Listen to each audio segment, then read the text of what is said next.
All right, guys, welcome back to the channel. What we got in front of us here is a Bennche 500. They probably call this one a cowboy, I believe. It's the same thing as your Massimo 500, your Coleman 500.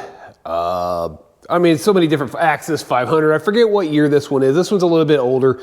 The gentleman found me on YouTube. You can see I already have some stuff out of it because we were talking about it when he dropped it off. But again, he found me on YouTube. He's from Hot Springs, Arkansas. He drove 4.5 hours to drop this thing off. You can see it's got a lot of stuff going on. He bought it secondhand.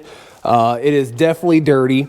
But what he's having issues with is that it starts up, but it's blowing oil out of the PVC valve. But it also knocks. So we're not sure if it's, I'm not sure if it's the top end or if it's a lower end. And also somebody just poached the crap out of his poor fuel pump. So you turn the key on, you can see it's wired hot. So I don't know if the relay's gone bad for that. So we're gonna jump into this thing. This is, like I said, like a MSU 500, Axis 500, Coleman 500, Vector 500, Bennche 500. All these hisun products, you know, the new 550 and stuff like that are a Linhai motor. But this is a hisun product. So what we're gonna do, I know it starts and it runs because I drove it into the shop. It is very cold out here. It's December right now after Christmas. So this video probably won't come out till after the new year, 2024 here coming up.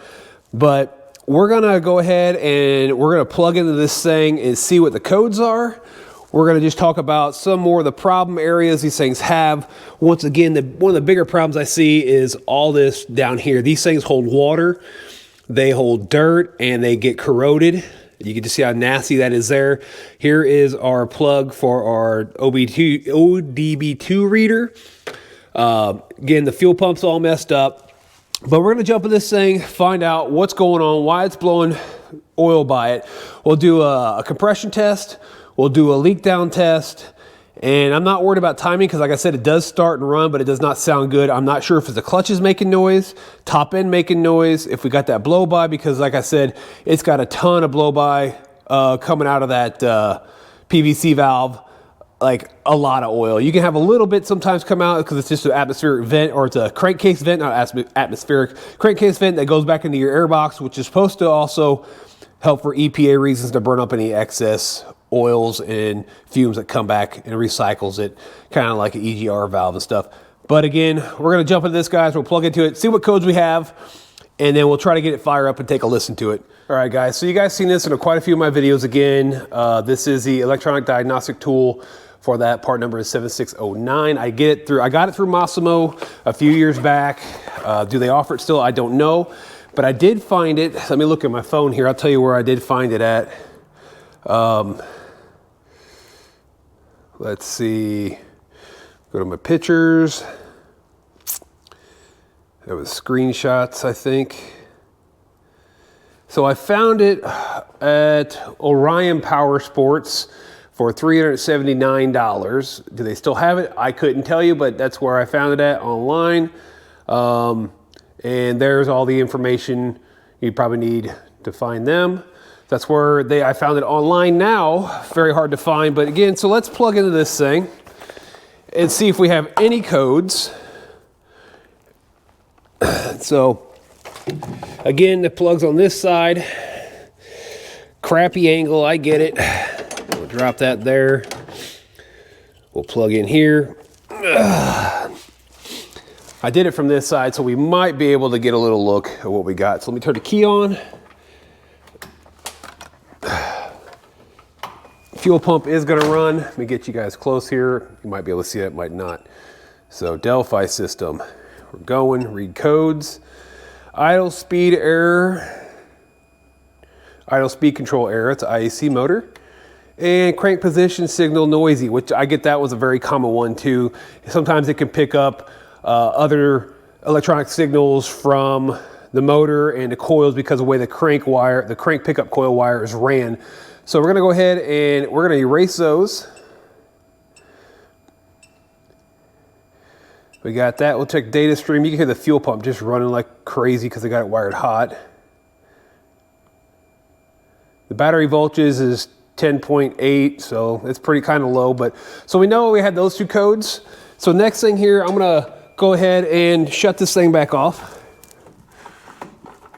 If I can.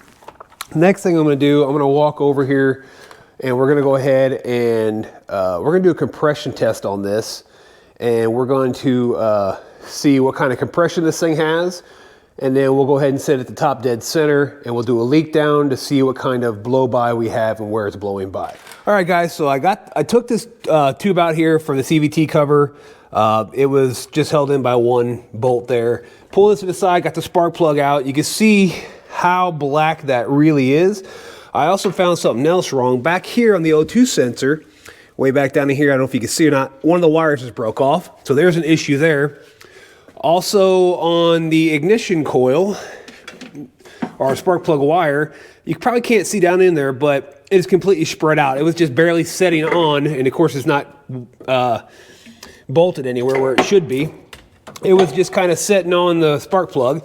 So now we're gonna go ahead and hook up the compression tester. You guys seen this in other videos again. It is from Cornwell. It is a part number is KA-2506. So I'm gonna go ahead and put that in there off camera, the tube, and then I'll try to get you guys a good angle to read the compression gauge. All right, guys, I know the compression gauge is upside down, but again, we're gonna got the fuel pump unhooked. I'm gonna put throttle wide open. All right, here we go.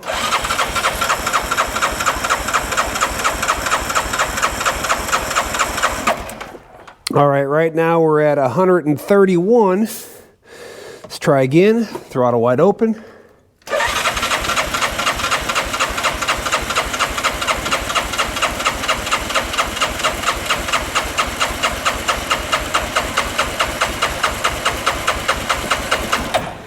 So we're about, that one there is at 150. So I think we're probably good on compression. So what I need to do now, I need to put this thing on top dead center compression stroke. Usually you can do that by taking that fan cover off over here. It can be pretty tough to do. You can also try to bump it over by taking the inspection cover off the intake and just bump it over, and take the side inspection cover off over here, right? And you'll bump it over, and then what you can do when you bump it over, you can make sure you get past the intake stroke and it's coming up on compression, and then line up your dots here just by bumping it with the key. You can get it pretty darn close like that. I'm gonna do that because I'm not gonna take this whole thing apart to put it actually on TDC, but I wanna see if I got blow by that piston is my biggest thing with the amount of oil that you see coming out of this valve over here. Now I know you can bypass these, but that amount of oil, that is a lot. So we wanna see what's going on with that. And then also we'll fire it up here shortly and listen to it and see if we can't hear where that knocking sound's coming from.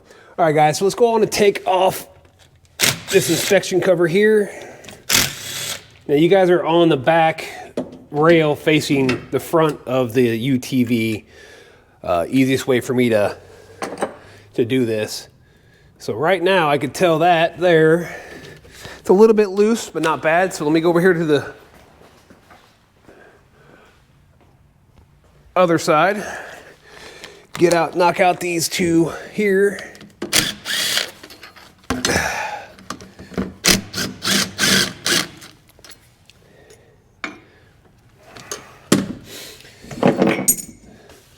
All right, so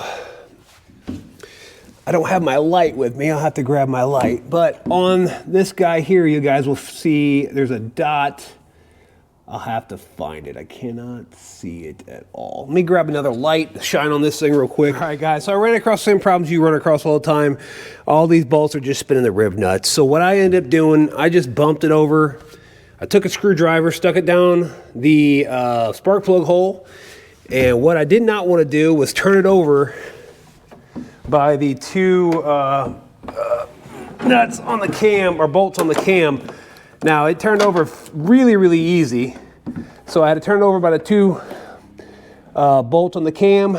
Here's your mark to line it up with. I don't know if you can see it or not from this angle, but that is top dead center compression stroke.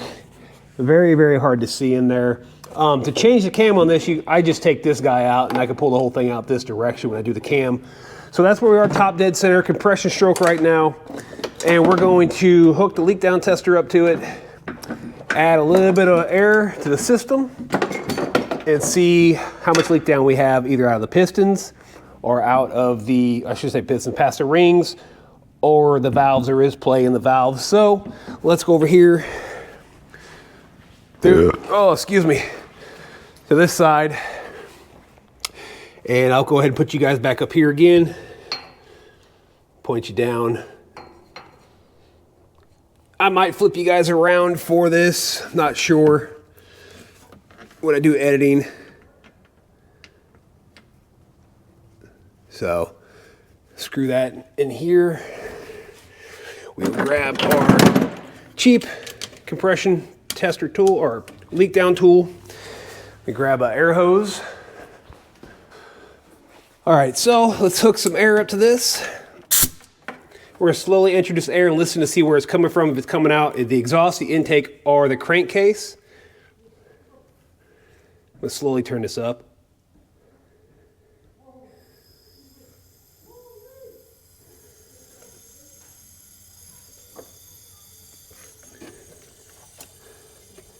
Definitely can feel it coming past the crankcase.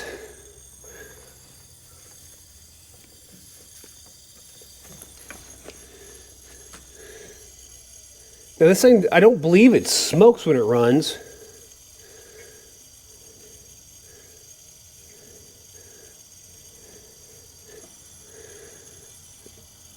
But it's definitely blown by the rings pretty quickly. Let me grab the oil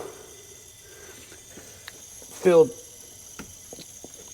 oil plug, not oil plug, but the fill cap, and see if we get major air blowing out of there too.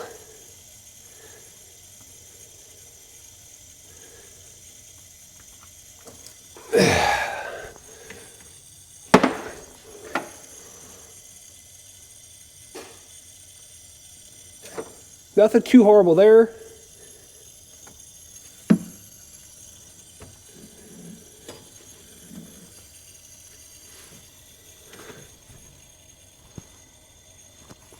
Let me check the exhaust real quick.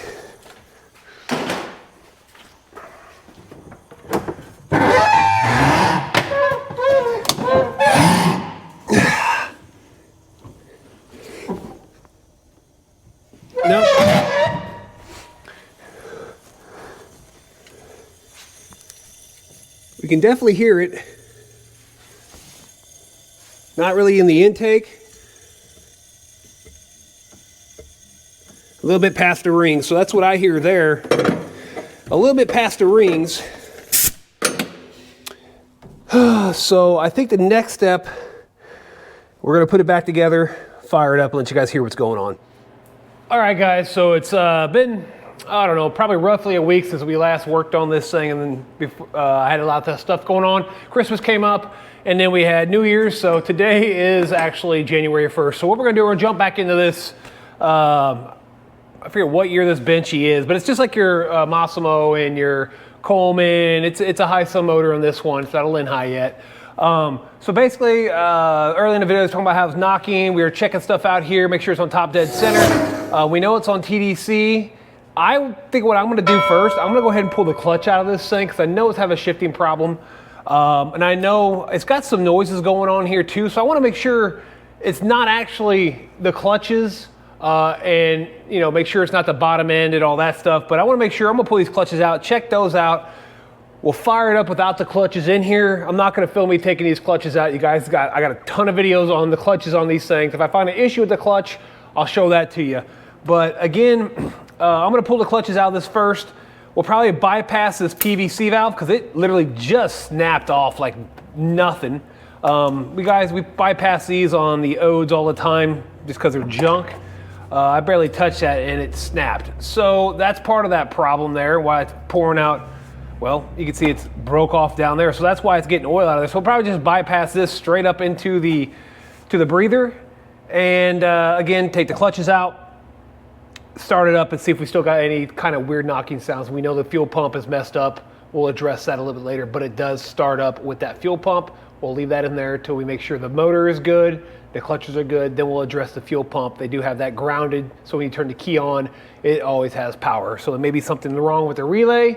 There could be something wrong with the fuse, not fuse, but probably a relay or something. So let's take this clutch out here, guys, and I'll show you what I find after the fact. All right, guys, if you can see here, these clutches were probably never ever serviced in their lives. They are just full of everything. The belt looks like garbage. I mean, they're just, I don't know what's going on there. There's only about 4 bolts that were holding this on, probably because most of these are stripped out from somebody else being in here, but you can see the belt has just got some crazy wear. I'm not sure what's going on with this crazy thing. So what we're gonna do, guys, I'm gonna go ahead, again, just I told you as I go, I'll show you what I find. I'm gonna pull the clutches out, and I'll probably pull that back CVT cover off, because I am gonna check that one-way bearing. I mean, it's supposed to spin counterclockwise. I don't know if it's catching clockwise. So we'll double check that here in a moment. I'm gonna yank these clutches out off camera, and then we'll pull that CVT cover off and check that wet clutch drum. Make sure that's not our knocking sound that we have, and it's not top end of this motor or the bottom end. All right, guys, so we got the clutches all out here. I'll show you the clutches here in a minute, man. They're full of, I don't know what, grease, everything else. All right, so transmission feels good.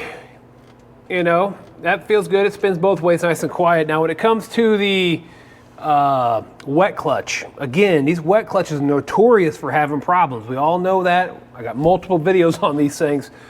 Now, the one-way bearing does catch clockwise like it's supposed to, but I don't know if you can hear because I'm pretty far back with my mic, but it's hard to turn by hand.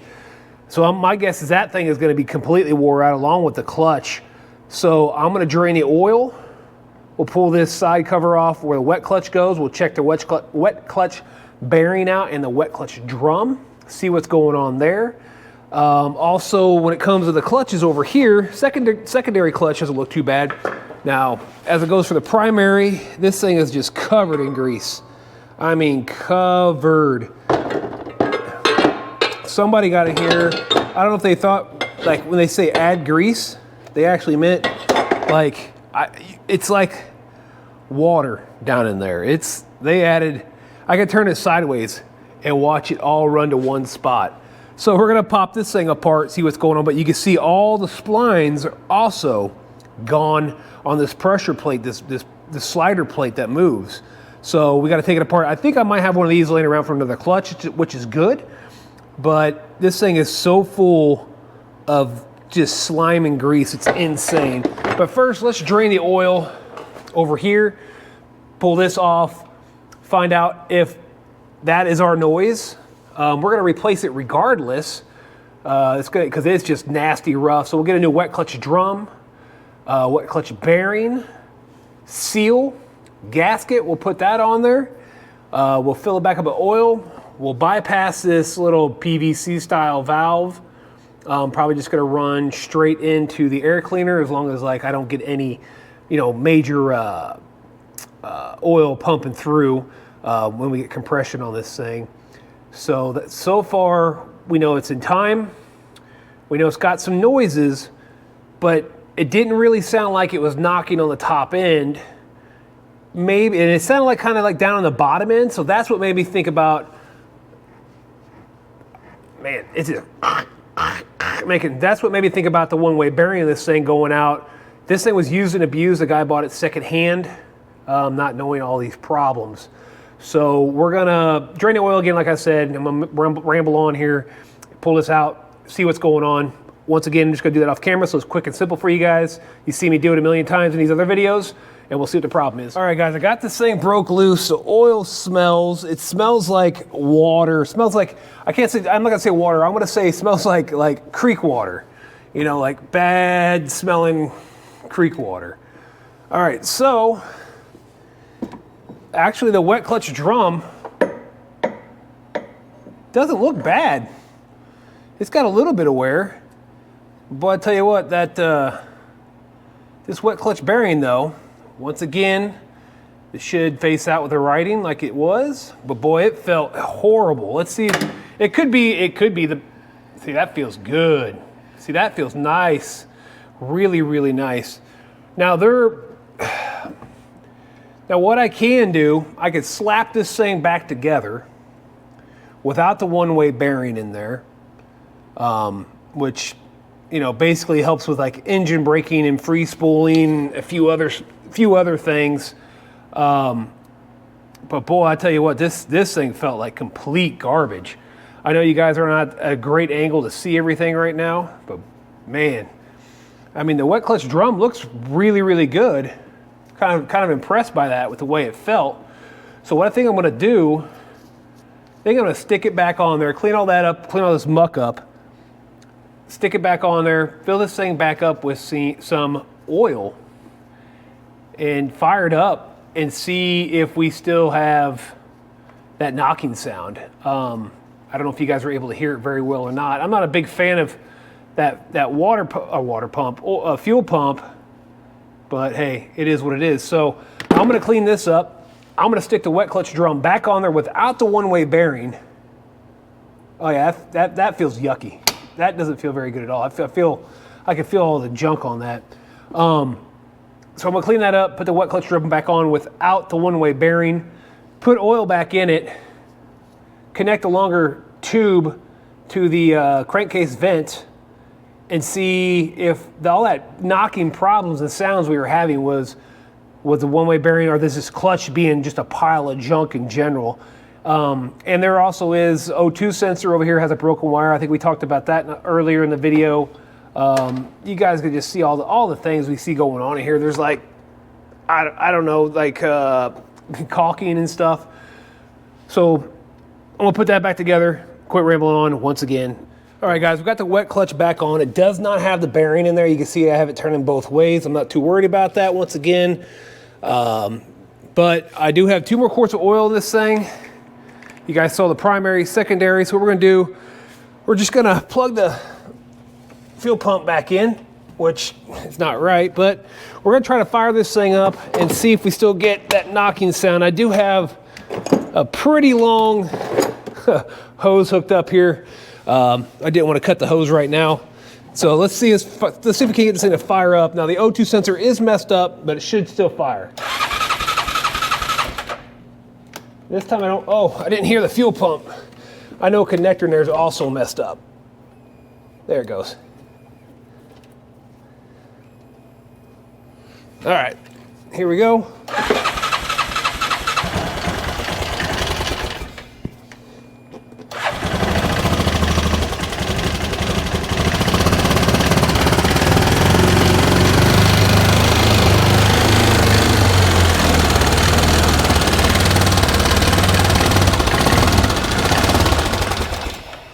And honestly, I don't hear, I don't hear anything wrong with the motor now since that's gone.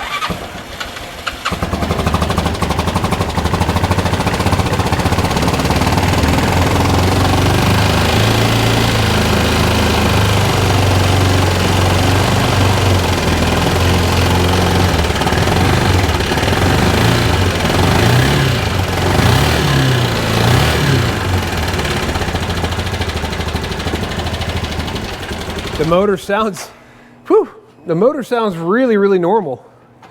So on a positive note, I think if we get a new one-way bearing, put it in there, clean up the clutches down here, fix that primary clutch sliding plate, clean all that up really nice and neat, make sure that's good. Oh my gosh, the shop is just full of smoke right now. And then of course, replace the O2 sensor. I'm going to double check this. I'll show you guys what I find here, but I think the air cleaner's wrong. In order to get that, I got to take all this apart. So we'll take that off camera and I'll show you guys the air cleaner. And then you can see it's smoking, but I don't know if that's from, I mean, the exhaust sounds really quiet, so God knows what's wrong with this thing. So I'm going to start there on that. Let's get in that air cleaner real quick, see what it looks like, and then we'll go from there. All right, guys, so we're here at the air filter. Let's take you off the tripod. I'm gonna try to do this one-handed. I'm sure you guys can see that is all oil pushed inside this thing. Let's try to pull it out. It is, oh, somebody trying to make. All right, guys, I realize that this black line that's coming on the camera, for one, is definitely from the lights. It's because LED lights, they flash at a higher rate of speed. And what happens, your camera shutter lens catches up with that and it creates that black line. Anyways, so I'll just have to repeat that multiple times. But I noticed that the camera shut off when I was talking about the air filter in here. You guys saw me pull the air filter out, and you've seen how much oil was actually in the air box. I actually didn't realize that, so I went through to do some of the editing. So I took the air box out. Parts are arriving for this thing, so I took it over here to my parts washer. Just picked this one up off a Facebook Marketplace. A lot better than that Harbor Freight one I had. But anyways, so it was full pretty far up on this thing. It was all this was full in here, you know. It was pretty darn deep in there. So we cleaned all that out, and we're waiting on one more part. But so I'm going to end that video, or this video here. We'll pick up going over the clutches we took out of this thing. Just kind of see what's going on with those. I did order a new primary, outer primary for it. But we're gonna go over those clutches just to see kind of what went wrong inside of them. And then I believe on that video, I'm gonna go ahead and continue on putting this back together to see if we solve that knocking sound and with the motor, which, like I said, when we fired it up in the video, it does sound quite loud. I noticed that, but it actually is not that loud out here next to the motor itself. So when the parts come in, we'll continue on with this video with the clutches, going over the old ones, installing all the new parts we have, and then we'll probably tackle that what fuel pump we got in here. But again, guys, please subscribe if you haven't. I appreciate it. Just to give you a heads up, I am going to become a warranty and service center for Massimo, Hisun, all that stuff. They actually just called me not long ago. So hopefully sooner than later, I'll have a little more information on these things than what I have now. And this is all through self-taught. And I did work for a service warranty center for a little bit, but even then it was self-taught with these units here. But again, guys, if you haven't subscribed, please do. Leave a thumbs up if you like the video, thumbs down if not. Drop a comment if you got any questions, or you can email me at limitlesspowersports78@gmail.com. You can find me on Facebook at Limitless Powersports Service and Repair. Also, you can find me on TikTok at Limitless Powersports Sir and Rep. Guys, I appreciate you tuning in, and I'll catch you on my next upload.